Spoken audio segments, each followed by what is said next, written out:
दुनिया का सबसे पुरानी यूनिवर्सिटी नालंदा, जिसका स्थापना ऑक्सफोर्ड यूनिवर्सिटी से भी 500 साल पहले हुई थी। दुनिया जिसे ज्ञान का केंद्र मानती थी, उसे ही 1190 में बख्तियार खिलजी ने पूरे तरीके से नष्ट कर दिया था। लेकिन बहुत साल बाद पीएम नरेंद्र मोदी जी ने 19 जून को बिहार के राजगीर में नालंदा यूनिवर्सिटी का न्यू कैंपस का उद्घाटन किया। नालंदा यूनिवर्सिटी की इतिहास की बात की जाए तो ये 1600 वर्ष पहले यानी 5वीं सदी में गुप्त काल के दौरान नालंदा यूनिवर्सिटी की स्थापना हुई थी और उस समय में ये दुनिया का पहला रेसिडेंशियल यूनिवर्सिटी बना था। उस समय नालंदा यूनिवर्सिटी पूरी दुनिया में ज्ञान का केंद्र हुआ करता था और पूरे विश्व से विद्यार्थी यहाँ पढ़ने आते थे। तकरीबन 10,000 से ज़्यादा विद्यार्थी यहाँ पर एक साथ पढ़ाई करते थे, जिन्हें पढ़ाने के लिए 2700 से भी ज़्यादा टीचर्स थे। ऐसा माना जाता है कि 6वीं शताब्दी में भारतीय गणित के जनक कहे जाने वाले आर्यभट्ट ने इस यूनिवर्सिटी का नेतृत्व किया था।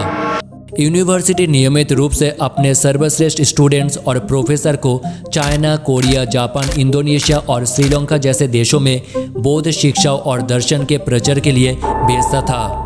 इस यूनिवर्सिटी में स्टूडेंट्स का एनरोलमेंट कठिन माना जाता था। बता दें कि नालंदा यूनिवर्सिटी में एडमिशन के लिए स्टूडेंट्स को कठिन एग्जाम से गुजरना पड़ता था और इसके अलावा मेरिट के बेसिस पर भी स्टूडेंट्स का एनरोलमेंट होता था और एनरोलमेंट होने के बाद फ्री में एजुकेशन प्रोवाइड कराई जाती थी। नालंदा यूनिवर्सिटी की लाइब्रेरी बिल्डिंग में 3 बहुमंजिला इमारतें हैं। कुछ इमारतें तो 9 मंजिल जितना ऊंची थी। नालंदा में लाइब्रेरी का नाम रत्नसागर, रत्नाधि, रत्नारंजक था। ये सभी पुस्तकालय धर्मगंज नामक एक परिसर में स्थित थे और ये एक इमारत थी जिसमें 90 लाख किताबें रखी जा सकती थी। पूरे एशिया से लोग यहाँ चिकित्सा, तर्कशास्त्र, गणित और सबसे महत्वपूर्ण बौद्ध शिक्षा का अध्ययन करने आते थे। ये शिक्षा उन्हें उस समय के सबसे सम्मानित विद्वानों द्वारा दी जाती थी।